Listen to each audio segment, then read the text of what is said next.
خۆشەویستان بەردەوامین گفتوگۆ دەکەین لەبارەوەی ڕووداوەکانی ڕابردوو مێژوو چیمان پێ دەڵێ ئێمە دەتوانین کەڵک لە مێژوو وەربگرین لە ڕابردوودا کورد توانیوێتی چی بکاوە و هەڵامی کە کردوێتی لە مێژوودا تۆمار کراون چی بوون تا ئێستا ئێمە کەڵکیان لێ وەربگرین گفتوگۆکەین لەگەڵ زۆر بەڕێز دکتۆر ڕەنجدار محەممەد عەزیز کە بەڕێزیان مامۆسای زانکۆ و پسپۆری مێژوون دکتۆر سڵاو لێبێ بە خێراتی لە جەنابیشت هەربژیت بە خێرات سەرچاو دکتۆرەمە بەشێکە لەو کتێبانەی کە تۆ کارە لەسەر کردو هەڵبەت کتێبی دیکەش زۆرن دوای ساڵانی کارکردن لە نێو بەڵگەنامەکاندا لە نێو مێژوودا مێژووی کورد لە 100 ساڵی ڕابردوودا چیمان پێڵێ گەر کورتی بکەیتەوە پوختی بکەیتەوە بەڵێ بێگومان ئەو دۆکۆمنتانە دۆکۆمنتی حکوومەتی بەریتانین خوێندنەوەیان گرنگن بۆ دروستکردنی هوشیاری سیاسی هوشیاری کۆمەڵایەتی بۆ ئەوەی کە ئێمە فێر بین چۆن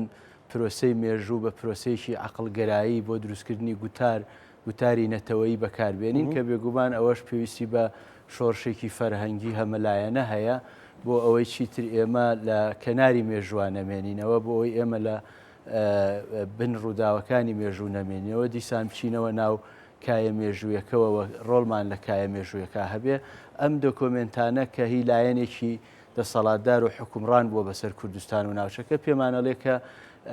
وەکو پێویست ئێمە سەرکردایەتی سیاسی کورد و خەڵکی کوردستان وەکو پێویست ئەزمموی لە مێژوو وەرنەگرتووە پێمانەڵێ کە مێژوومان لێوان لێو بووە لە ناکۆچی ڕیزەکان و ئەم ناکۆچی ڕیزانە وای کردووە کە ئێمە لە پرۆسە مێژوویەکە داببڕێین و وەکو پێویست قۆناغە مێژوویەکانمان گەشەی نەکردووە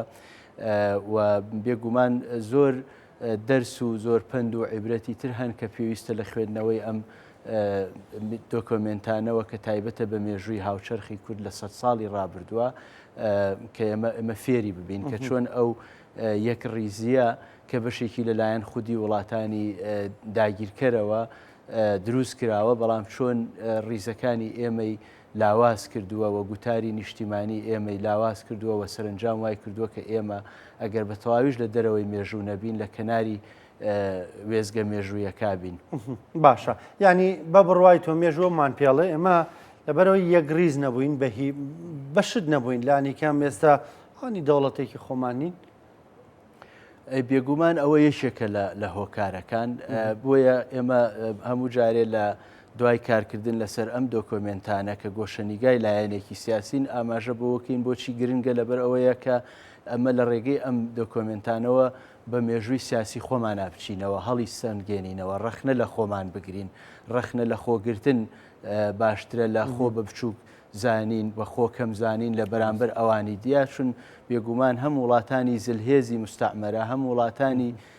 تری گەلانی سەردەست کە کوردستانیان بەسەردا بەشکراوە بۆ خۆیان مستعمەرەی وڵاتانی زلهێز بوون تەنیا نەیانویستووە خاکی کوردستان داگیر بکەن وڵاتەکەی داگیر بکەن ویستویانە ڕێک لە گەشەی قۆناغە مێژوویەکانی ئێمە بگرن ویستویانە لە ڕێی سایکۆلۆژی و لە ڕێی کولتور و لە ڕێی نەریت و داگیرکردنی فەرهەنگەکەمانەوە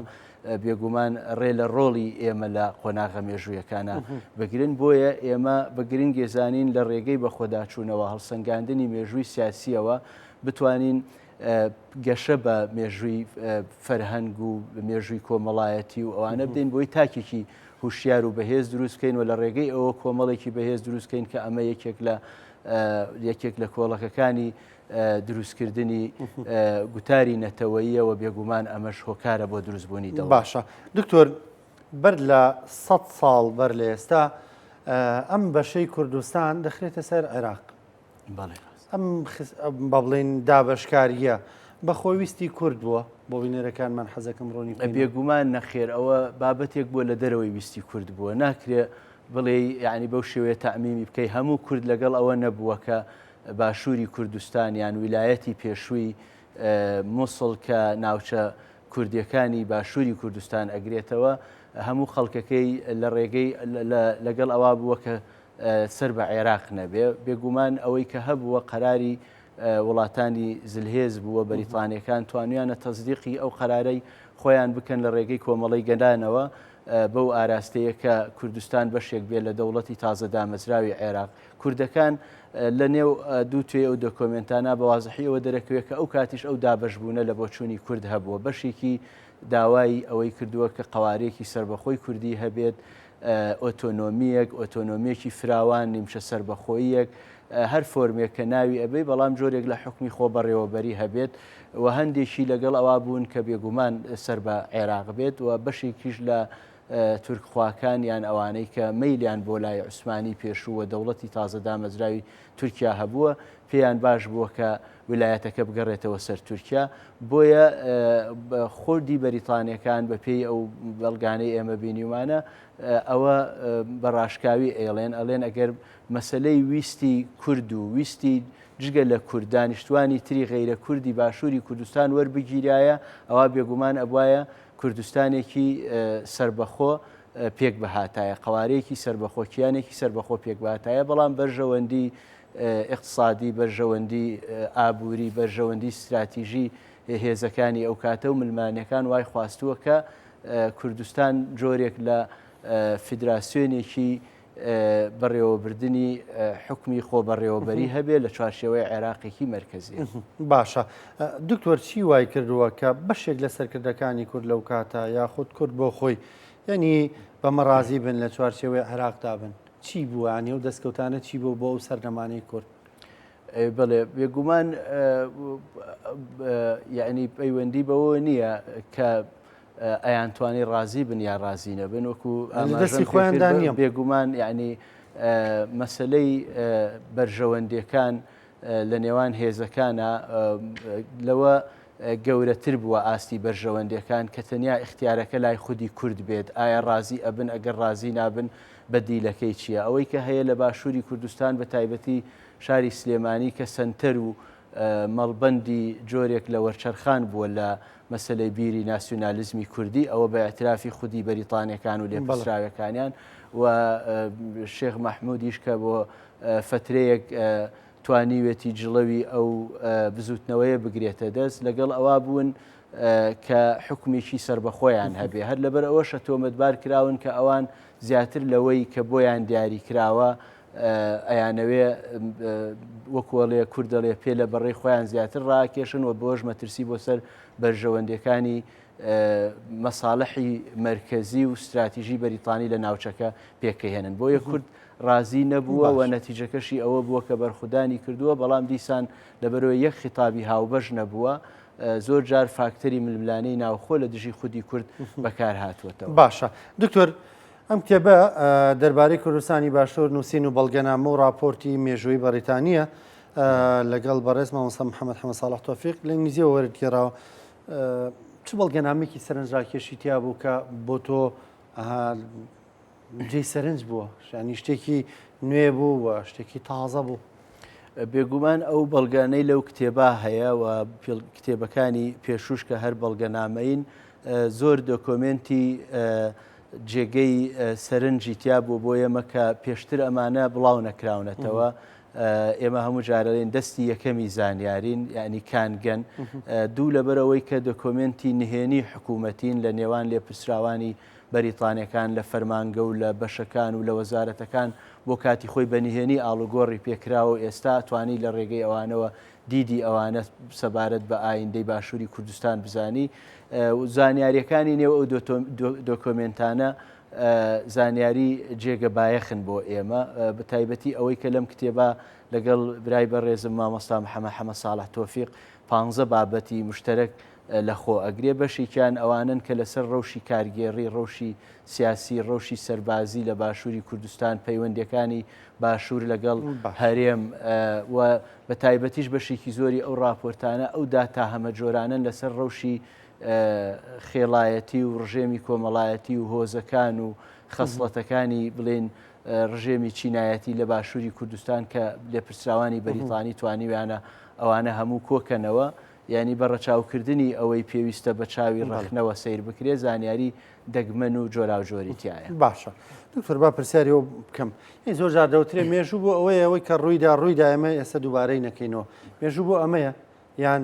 مێژوو شتێک نییە بڵێن ڕۆی تێپەڕی تر مێژووە، مێژوو بەردەوامی هەیە، مێژوو ئێستاشە. بێگومان مێژوو پرۆسەیەکە لە ئێستا ئەکتوانین ئەگەر مبالەغە نەبێ بڵین ئێستاشمان بەشێکە لە مێژوو ڕەبت لە بینی ئێستا و ڕابردوو هەیە بەو مانایی کە دەبێ هەموو ئەزمونونەکان لەبەر چاو بگیرێەوە لەوێوە بتانی بۆ دنیابینی و بۆ قسە لەسەر گەشەی هزری و گەشەی فکر و گەشەی ئەو لایەنە فەرهەنگیانە هەمەلایەنەی کە پێشتر باسم کرد کە چۆن گوتاری لێ دروستەکەی بۆ ئایندا ئەگەر ئەوە نەکەی تۆ تەنیا لەوە ئەمێنیتەوە کە من لە ڕابردووە ڕۆڵم لە مێژووە بەم شێوەیە بووە بەڵام لە ئێستا بێڕۆڵی یان لە دەرەوەی کاروانەکەی جا بوو ئەوەی تۆ بەردەوام بی پێویستە بەو چاوە سەیری ڕووداوەکانی ڕابردوو بە ئێستاشەوە بکەی کە ئەمانە هەموو قۆناغێکی تەواوکاری مێژوون و دەبێ ئەزمونیان لێوەربگیرێ کە ئەکو باسم کرد بەداخەوە ئەوە حەقیقەتێکی تاڵ و تفتەکە ئێمە کەمتر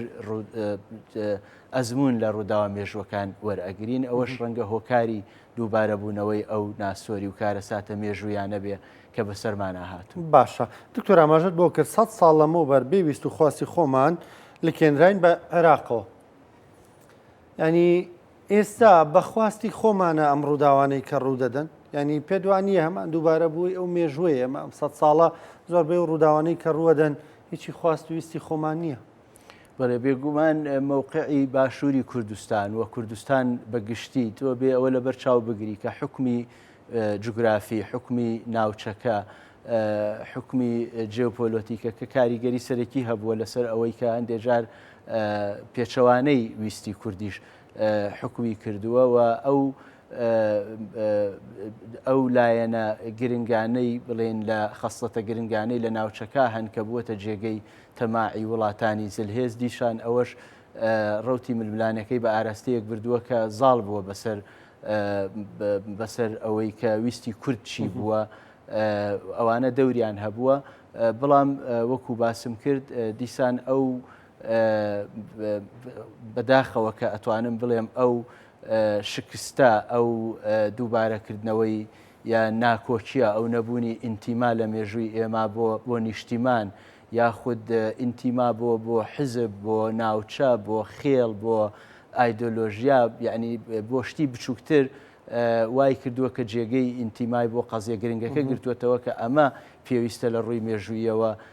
تێبپەڕێنرێەوە ئەزمموی لێوەربگیرێ ئەگەرنا ئەوەی کە ئێستاشمان هەیە ئەتوانین بڵین باشتر نییەوە ئاوێنەیەکی تەواوی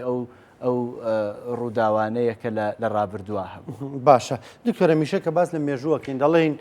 مێژووی ئێمە پڕە لەوەی کە ئێمە دژی یەکتر بووین خۆر بووین یەک نەبووین هاو هەڵوێز نەبووین هاو سۆز نەبووین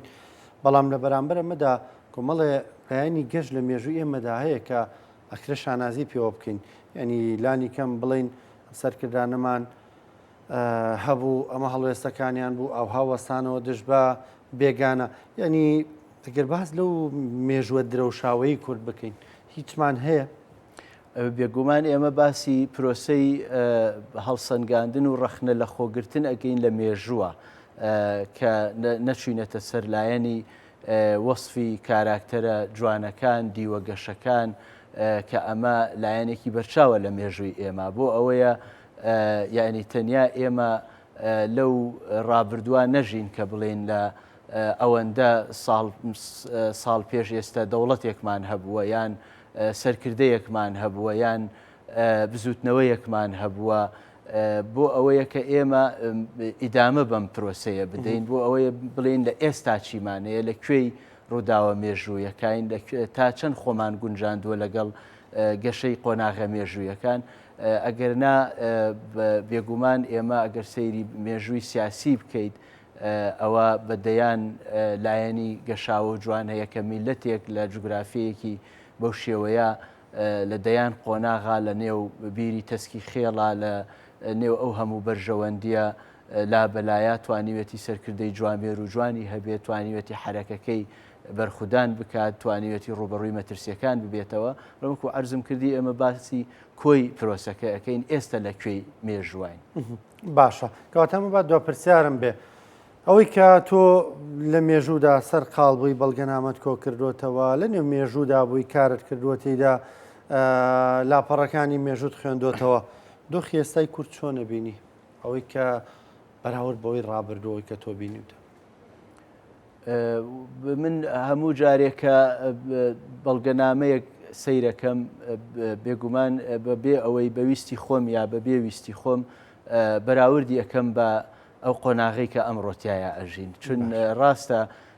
هێزەکان گۆڕاون ململانەکان ڕوتی ململانەکان گۆڕاوە بەرژەوەندەکان گۆڕاوە بیر و بۆچوونی خەڵک گۆڕاوە بەڵام دیسانەوە جۆرێک لە یەکچوو ئەبینی بە تایبەتی ئەوەی کە زۆر نیگەرانمان ئەکات ئەو دابەشبوونەی کە هەبووە لە نێو ڕیزەکانی ئێمە دیسانەوە ئەو دابەشبوونە ئەبینیت و تەنیا عاملی سەرکەوتنی ئێمە و پێشبردننی ئەو ڕەوتە مێژوویە بە ئاراستەی گەیشتن بە ئەو شتانەی کە ئەمانەوێەوە کە لە مێژووە هەوڵمان بۆ داوە ئەوەیە کە ئێمە بێ ئەزمون لەو ڕووداوانە ببینین بۆ ئەوەی بتوانین یەک دەنگیەک خیتابێکی مشتەرەک دروست بکەین و لە ڕێگەی ئەوە بتوانین بەسەر مەترسیەکان ئازاڵبین بێگومان کاتێکە وردێکیتەوە حەجمی ئەو مەترسیانەی لەسەر کورد و خەڵکەکەی و لەسەر کوردستان هەیە گەورەیە بەڵام دیسانەوە گەشببینین بەوەی کە ئێستا کاروانێکی بێوەستان هەیە کە گرنگی بەمانە ئەدەن هەوڵی هوشیارکردنەوەی ئێمە ئەدەن لە ڕووی مێژووی سیاسیەوە و لە ڕووی ئەوەی کە چۆن وەکووتم شۆڕشێکی مەعریفی هیزری لە هەموو بوارەکانی ئەدەب مێژوو سیاست شعر ئەوانە کە بەرەو پێشچوونێکی باش هەیەەوە ئەمەش لە نەتیجا ئەو گەشتبینیە دروستەکە کە ئەتوانین ئەو گوتارە نەتەوەیە دروست بکەین کە ئەگەر لە ڕابردووشە کەلێنێک هەبوو بێت. زۆر بەڕێز دکتۆر ڕەنزدەر محەممەد عەزیز سپاس بۆ ئامادەبوونت سپاس بە ڕوونکردنەوەکان سپاس بە بەشداریکردن.